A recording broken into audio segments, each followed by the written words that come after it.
thousands of years, people have harvested wood and scorched it to form charcoal, and this workshop is exploring some of the opportunity to make marks with that charcoal.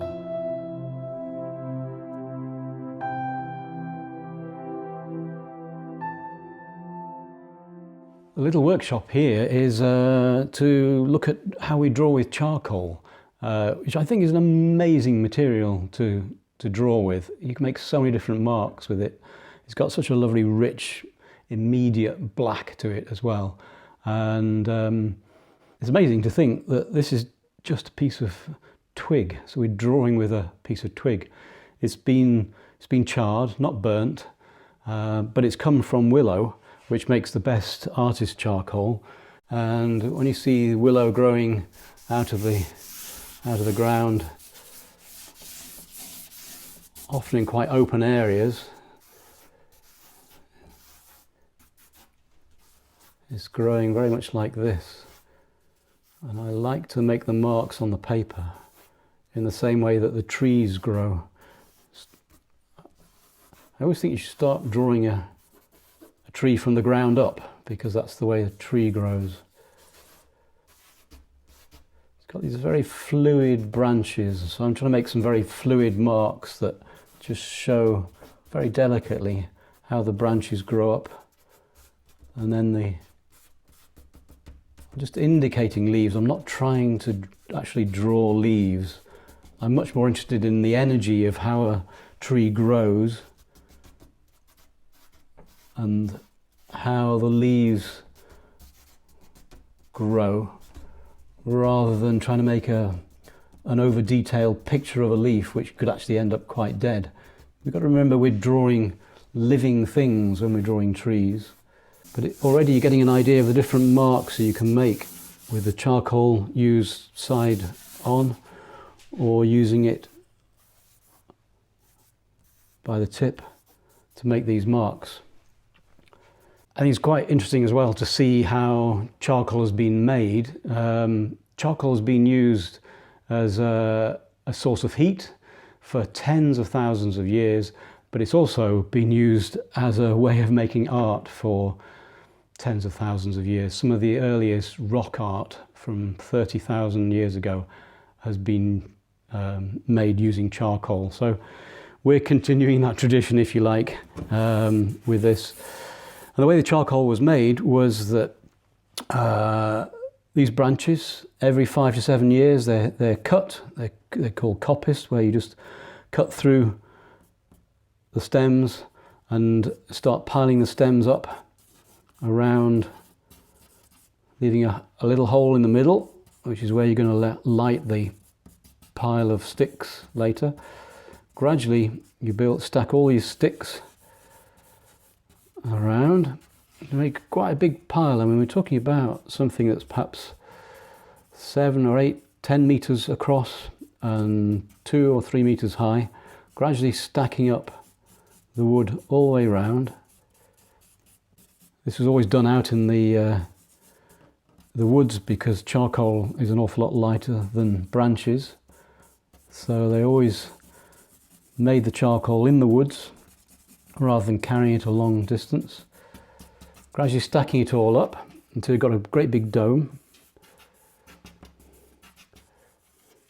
And then the thing about charcoal is, to make charcoal, as I said, it's not burnt wood, it's charred wood. So you've got to get it to a temperature where it goes to that lovely black without burning away into debris that you couldn't use.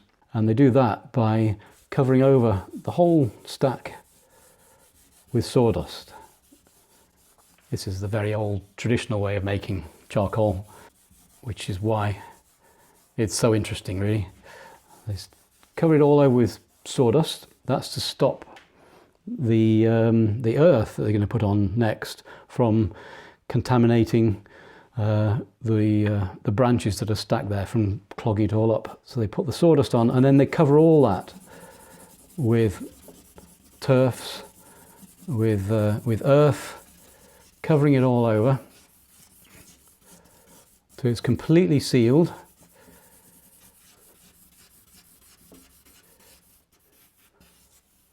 like this. And in the very top, they would leave a little opening, and they would drop some, there's the opening, they would drop some hot embers down into that like chimney, that flue that they've left there, if you remember from the start of the drawing. And then they'd seal that up once it's got going, and that wood starts to burn inside there, it starts to char, and anywhere the air can get to it is going to start burning too intensely, and you'll start to see some smoke coming out. So wherever there's smoke coming out of there, they're going to seal it up with more earth and pack it in. Gradually the whole thing is sort of smoking away rather than burning. Very atmospheric process. I like using small pieces of charcoal like this for this sort of drawing because you can make these sort of marks like that. But you can get great big fat lumps of charcoal as well, which are very good if you want to do some big marks or very rough big marks like this. You can see how it can cover a lot of area. One of the things I'm trying to be very careful to do is not to use it too much in one place, otherwise you just end up with a very dark grey drawing. It's far more interesting if you've got the marks and the paper showing through. So all the time you're working not just with the charcoal, but you're working with the paper and the whiteness of the paper coming through. Or you can use coloured paper as well. But there we are, that's the idea of it. After about 24 hours, the charcoal burners would check for any smoke coming out the side here, and that's how they know that all the wood in that great big stack has been charred. And then after 2 or 3 more days, they'll start to reveal, to pull all the earth off, and what's left there are the sticks of charred wood like this. So that's the story of how charcoal's traditionally been made for thousands of years. But the interesting thing about it as well is, if you look at the drawing, those are all the different marks that you can make using charcoal.